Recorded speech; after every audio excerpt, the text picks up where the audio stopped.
Hi అండి. ఈరోజు fish fry ఈజీగా ఎలా తయారు చేయాలో చూపిస్తానండి. ఫస్ట్ అయితే మనం ఫిష్ ముక్కల్ని కట్ చేసుకొని ఫ్యాన్ గాడుపు కొద్దిసేపు పెట్టుకోవాలండి. స్టవ్ మీద ప్యాన్ పెట్టుకొని అందులో ఆయిల్ పోసుకొని మనం కట్ చేసి పెట్టుకున్న చేప ముక్కలను అందులో వేసుకోవాలి.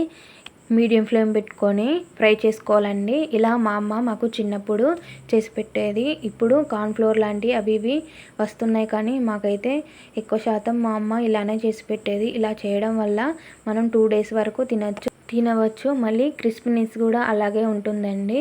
ఈ విధంగా మనం మీడియం ఫ్లేమ్లో పెట్టి చేపలను ముక్కలను ఫ్రై చేసుకోవాలి. మూత పెట్టే ఫ్రై చేసుకోవాలండి, లేకపోతే మన మీద చిల్లుతుంది.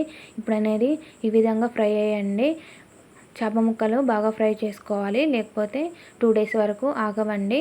ఇలా ఫ్రై చేసిన చేప ముక్కలను మిగిలిన చేప ముక్కలను కూడా నూనెలో వేసి ఫ్రై చేసుకోవాలి.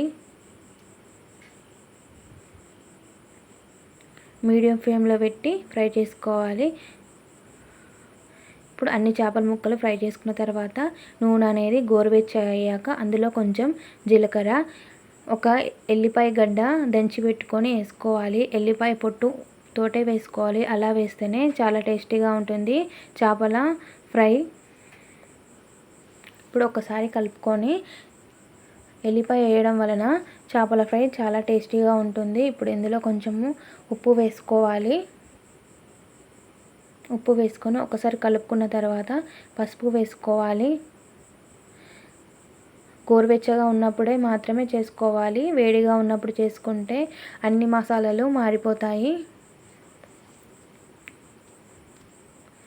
ఇప్పుడు కారం వేసుకోవాలి. కారం మీ టేస్ట్కు సరిపోయేంత ఉప్పు కారం దీంట్లో కొంచెం ధనియాల పొడి వేసుకోవాలి. ఇవన్నీ మంచిగా కలిసినాక మనం వేయించుకున్న చేప ముక్కలను ఇందులో వేసుకోవాలి. ఈ చేప ముక్కలు చాలా క్రిస్పీగా ఉంటాయి. మనం 2 డేస్ వరకు తినవచ్చు. ఫ్రిడ్జ్లో అయితే 1 వీక్ వరకు పెట్టుకొని తినవచ్చు.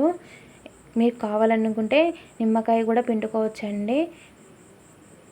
చాలా టేస్టీగా ఉంటుంది. మనం చేపల పులుసుకు ఇలా ఫ్రై చేసిన చేప ముక్క పెట్టుకొని తినండి, చాలా బాగుంటుంది.